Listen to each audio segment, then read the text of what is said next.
সবাইকে স্বাগতম আজকের এই ভিডিওতে। আজকে দেখাবো এই সুন্দর ফ্রক স্টাইল মেক্সি দিয়ে কাটিং ভিডিও, কিভাবে আমি 44 সাইজে এই ফ্রকটি কাটিং করেছি। চলুন দেখা যাক। এতে আমি তৈরি করেছি মায়েদের মধ্যে সামনে আমি ফাড়া দিয়েছি। আপনারা যদি চান সামনে ফাড়া না দিয়ে সমানভাবে সেলাই করে নিতে পারেন। চলুন এবার কাটিং ভিডিও দেখা যাক।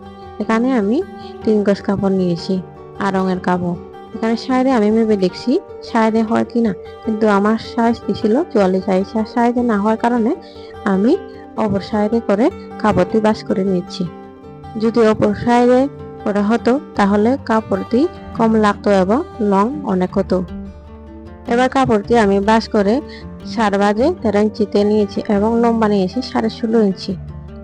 গলার জন্য নিয়েছি 3 ইঞ্চি এবং কাঁধের জন্য 7.5 ইঞ্চি এবং আর মহলের জন্য 7.5 ইঞ্চিতে মার্জিন করে নিয়েছি। এবার আমি হাতাটি বক্স সিস্টেমে মার্জিন করে নিয়েছি। যারা নতুন তারা এভাবে সহজে হাতা এবং গলার ডিজাইন কাটিং করে নিতে পারেন, আর যারা পুরাতন তারা তো এমনিতেই কাটিং করে নিতে পারেন, শুধু সামান্য সামান্য মার্জিন দিলে হয়। গলার জন্য লম্বা নিয়েছি 6 ইঞ্চি, 6 ইঞ্চিতে আমি মার্জিন করে নিয়েছি। তাই আমি গোল গলা দেব। নিচে কোমরে আমি 12 ইঞ্চিতে মার্জিন করে নিয়েছি এবং নিচে আমি সামান্য একটু বাঁকা করে কাটিং করে নেব।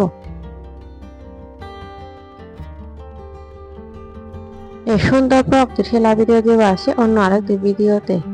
যদি ভালো লাগে তখন দেখে নিতে পারেন।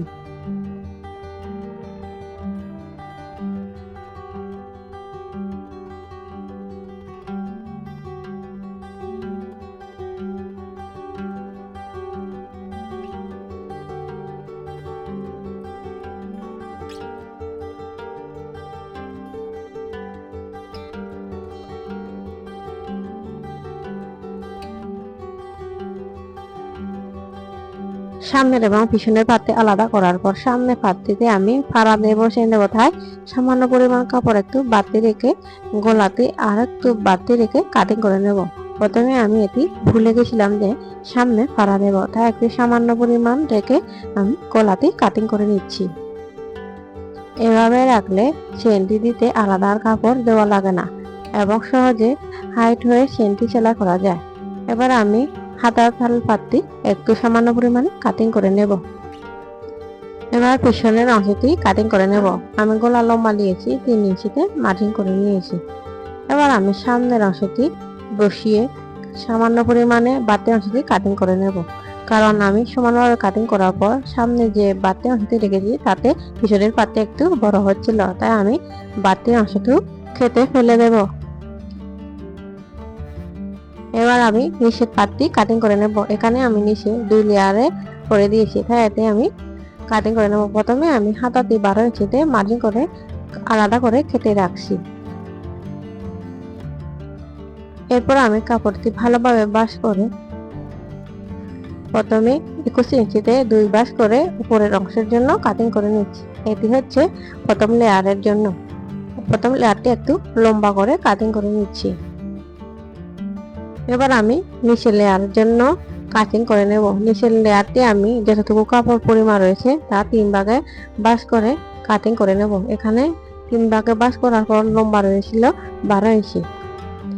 এটা আমি সমানভাবে বাস করে কাটিং করে নেব। উপরের অংশটি আমি 2 পাতে প্রথম লেয়ারটি সেলাই করব এবং নিচের 3 লেয়ারটি আমি সেলাই করব 3 পাত নিয়ে। এই সুন্দর ফ্রকটির লং হয়েছিল 47 ইঞ্চি।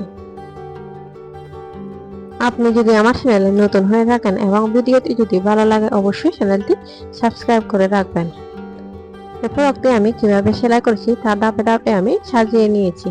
বড় লেয়ারটি দ্বিতীয় অংশে এবং ছোট লেয়ারটি তৃতীয় অংশে সেলাই করে নেব, ঠিক এভাবে।